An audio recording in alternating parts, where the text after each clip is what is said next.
wel unyonos moma ni min sambok menkon. Ambeng, soho menso hewe, lohula mejo amambot. Tokelera ngo unsime menkon. Abel, soho menso hewe, lohula mejo a bisea. Heni tokelera bus inso heme menkon. Andung, soho menso hewe, lohula me isi amambot. Tokelera libumlin kogome menkon. Angombak, soho menso hewe, lohula me kupul makondo. Tokelera moma so heme menkon. Angon sadak, soho menso hewe, lohula me sebe makabu.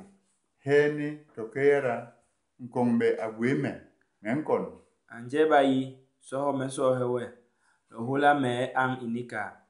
Tokelera kuhole gweme menkon. Angon suwa, soho menso hewe, lohula me wang chini chobi. Tokelera liheble gweme menkon. Abon bem, soho menso hebe, lona jena. Ihwana ama dimbo.